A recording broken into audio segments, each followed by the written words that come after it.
Assalamualaikum anak-anak, semoga semuanya pada sehat semua ya. Untuk kali ini kita akan belajar tentang fluida statis. Ya, kita mulai dari pertama. Ini fluida itu apa, Bu? Fluida itu adalah suatu zat alir, jadi suatu zat yang mengalir. Nah, fluida ini tadi Ibu udah bilang adalah zat yang mengalir dan memberikan hambatan saat diberi tekanan. Fluida ini yang termasuk fluida ini adalah zat cair dan gas. Jadi kalau misalkan kamu memberikan hambatan, misalkan kamu zat cair, ada air di dalam suatu botol, kamu tekan, seolah-olah ada yang memberikan menolak, kamu menekan kan ya, susah kamu tekan, itu memberikan hambatan ketika kamu tekan. Kemudian ada sifat-sifat fluida. Yang pertama, bisa mengalami perubahan bentuk. Jadi ketika kamu menuangkan air di dalam suatu gelas, airnya akan mengikuti bentuk gelas. Ketika kamu menuangkan air di dalam baskom, maka si air tersebut juga akan mengikuti bentuk baskom, kan berubah-ubah gimana tempat air tersebut, wadah airnya. Kemudian bisa mengalir ketika suatu air yang berada dalam gelas kamu tuangkan ke dalam gelas yang lainnya, pasti airnya mengalir. Ketika kamu buka keran nih di kamar mandi, air mengalir kan ya.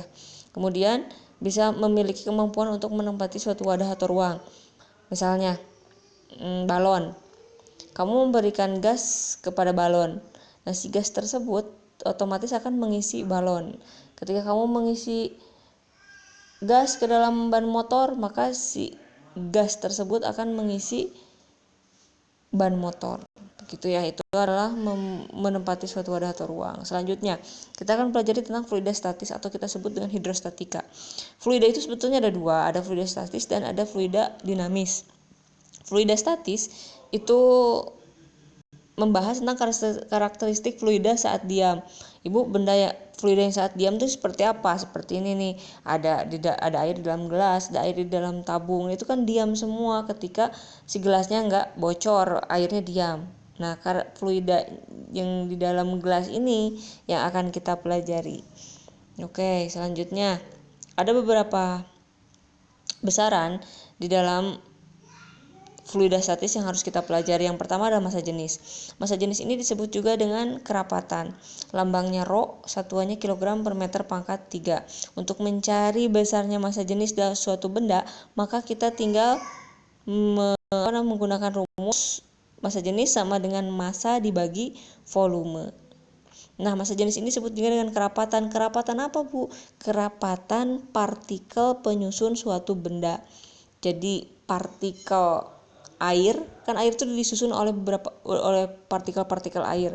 Nah, rapatnya kerapatan partikel tersebut saat membentuk air itu kerapatan partikel-partikel pembentuk air disebut dengan massa jenis.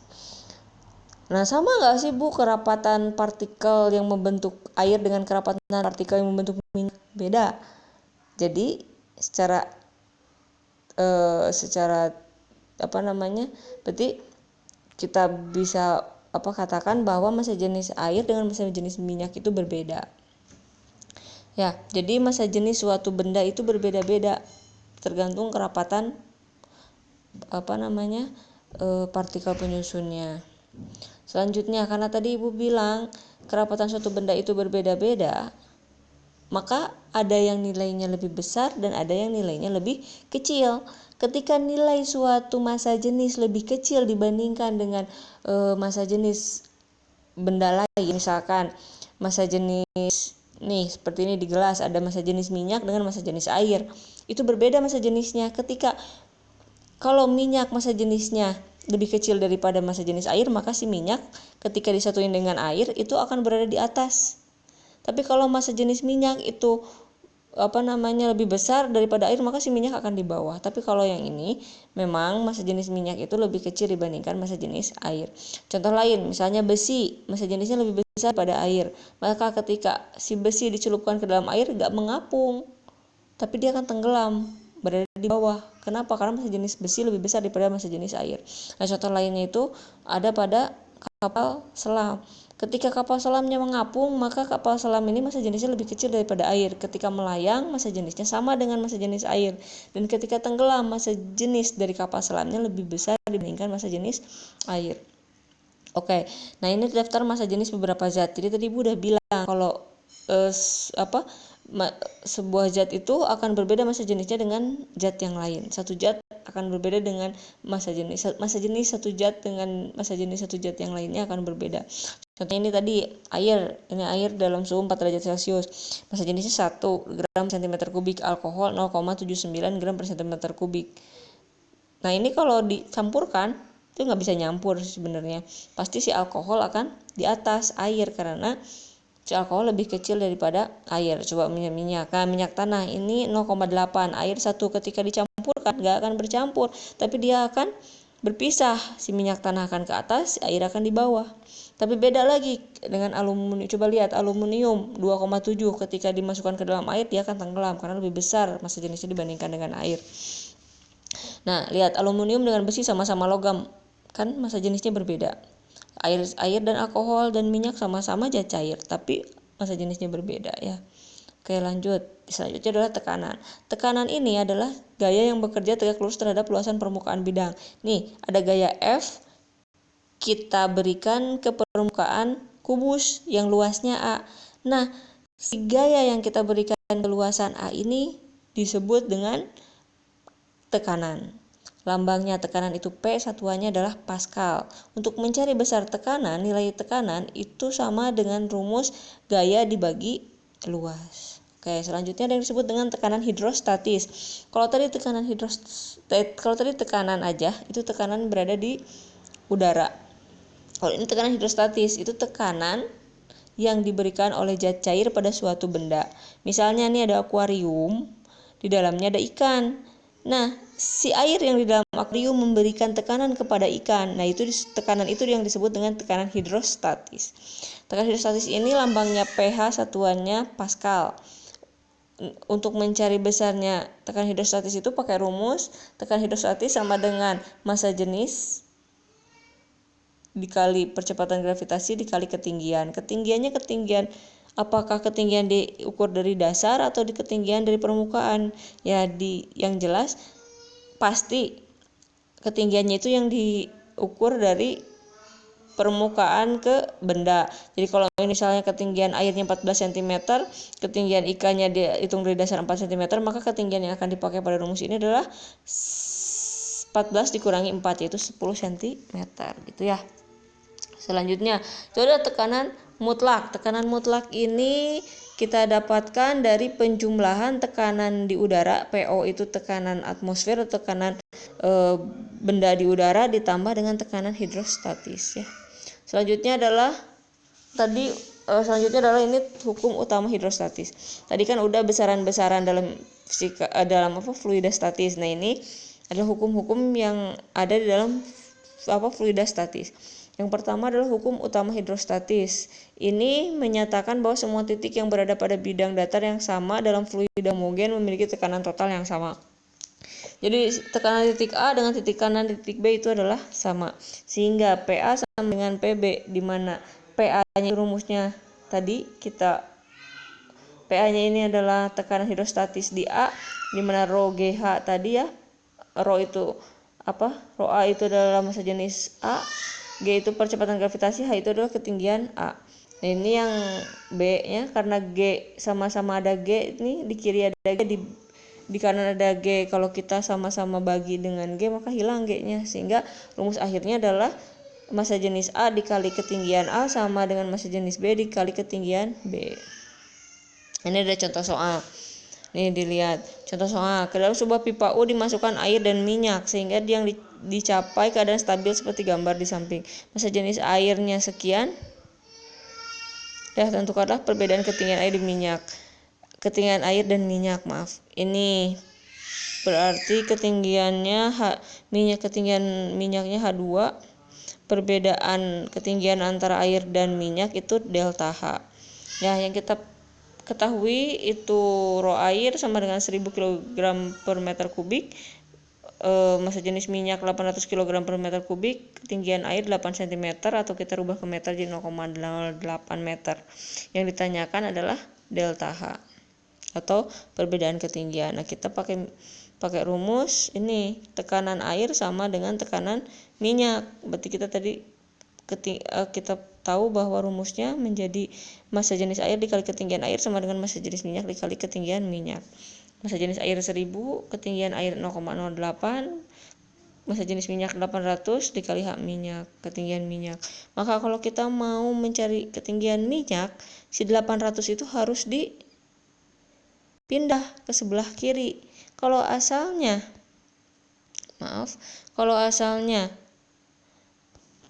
sejajar, berarti kalau dipindah jadi tidak sejajar, jadi si 800 nya pindah jadi di bawah. Nah, kita kalikan dulu 1000 kali 0,08 itu 80 dibagi 800 karena tadi 800 nya pindah jadi 0,1 hasilnya, maka 0,1 meter, maka ketinggian minyaknya itu adalah 10 cm ya. Oke, selanjutnya ini hukum Pascal. Yang ini tadi kan soal untuk hukum utama hidrostatis. Selanjutnya adalah hukum Pascal. Hukum Pascal ini pertama kali diselidiki oleh Blaise Pascal. Untuk menghormati beliau, maka ini disebut dengan hukum Pascal. Hukum Pascal ini menyatakan tekanan yang diberikan zat cair dalam ruang tertutup diteruskan ke segala arah dengan sama besar. Jadi ini diperhatikan, di sini ada gambar ya di sebelah kanan bawah itu ada gambar. Yang pertama ada penampang yang A1 itu lebih kecil daripada penampang yang sebelah kanan A2 ya. Nah, ini katanya kalau kita berikan gaya ke penampang A1 maka akan dihasilkan tekanan ya di dalam zat cair. Nah, tekanannya ini akan diteruskan ke segala arah dan sama besar sampai si tekanannya itu sampai di A2 pun akan sama besar dengan tekanan di A1. Nah, karena sama tekanannya di penampang A1 dan di penampang A2, maka P1 tekanan 1 sama dengan P2, sehingga kalau kita tadi kan tahu bahwa rumus P itu tekanan itu F dibagi A, maka gaya di penampang 1 dibagi penampang luas di penampang 1 sama dengan gaya di penampang 2 dibagi luas penampang 2. Oke, selanjutnya ini penerapan hukum Pascal. Yang pertama adalah dongkrak hidrolik.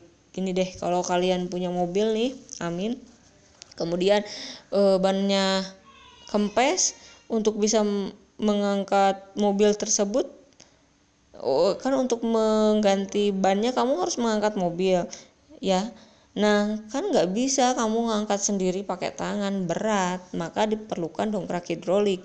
Nah, kamu nggak perlu ngangkat mobil kalau ada dongkrak hidrolik ini, kamu cukup tekan aja kasih gaya di tuasnya itu di F1, itu dikasih F1, kemudian nanti F2 akan ke atas terus sehingga bisa mengangkat mobil ya. Kemudian ini mesin hidrolik pengangkat mobil nih, kebayang ya kalau tukang cuci mobil atau bengkel harus ngangkat mobilnya pakai tangan, kan pegel, bisa berjam-jam itu diangkat, gak mungkin juga kuat. Makanya ada alat disebut dengan mesin hidrolik pengangkat mobil, dan ada juga yang disebut dengan rem hidrolik. Selanjutnya, ini ada contoh soal hukum Pascal.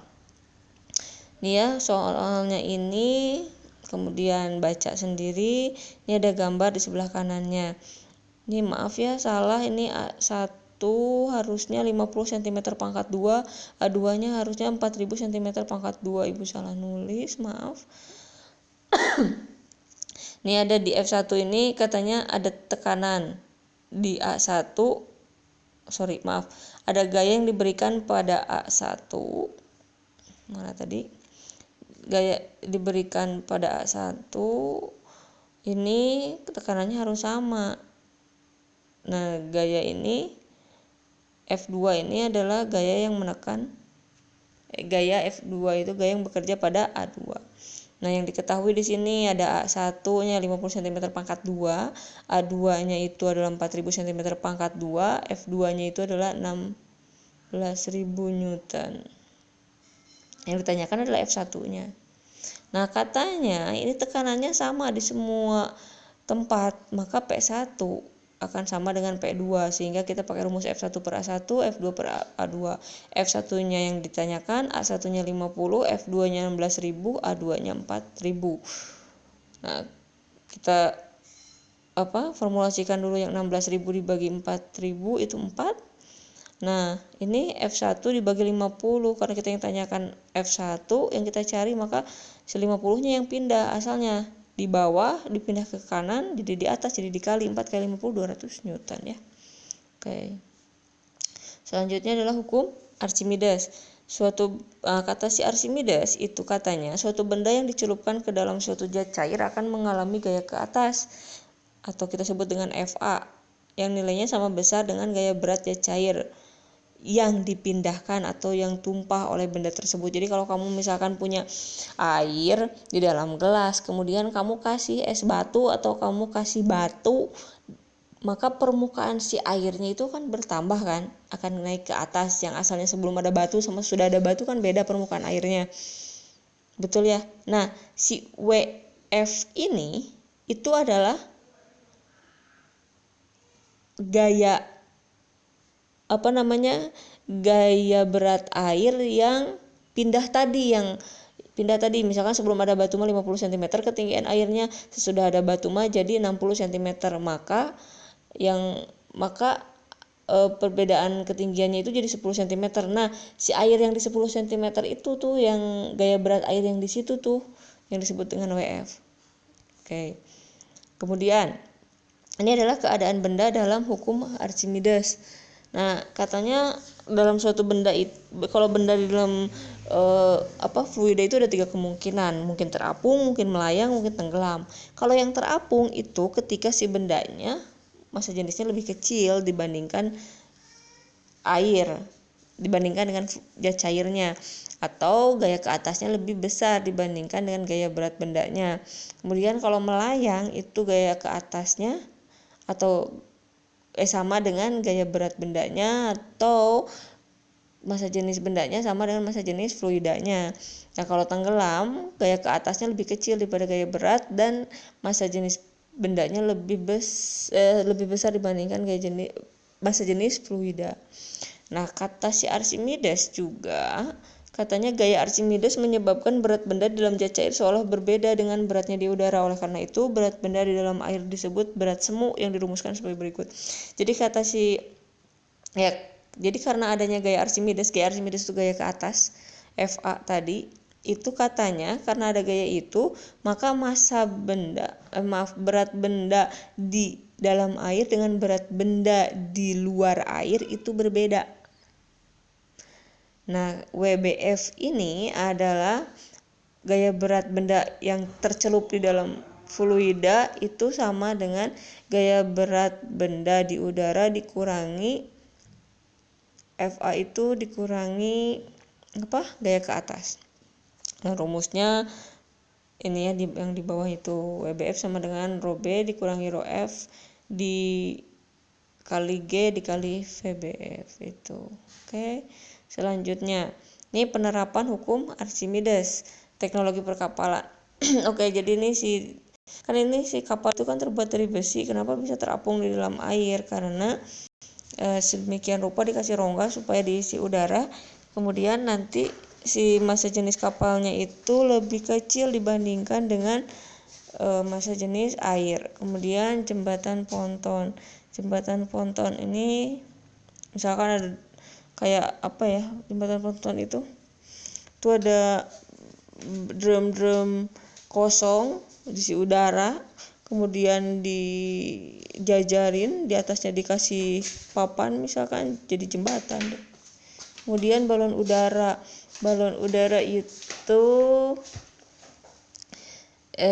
jadi dibikin sedemikian rupa supaya jadi panas udaranya, sehingga massa jenis udara yang panas di dalam balon itu lebih kecil daripada massa jenis udara di luar, sehingga si udara yang massa jenisnya lebih kecil itu naik ke atas, jadi balon udaranya naik ke atas mengapung. Oke, ini contoh soalnya yang pertama, ini sebuah benda dicelupkan dalam minyak yang massa jenisnya 0,8 gram per cm kubik. Ternyata 25% volume benda terapung di atas permukaan minyak. Tentukan jenis benda tersebut.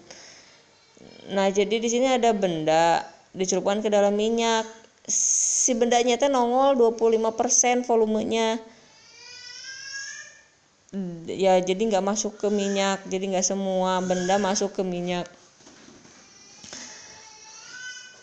Nah, ini ya, kita pakai rumus perbandingan volume benda tercelup. Oke, ini bisa ya. Kenapa Bu ini volume bendanya bisa 100% ya? Karena kita anggap bahwa volume benda itu 100%.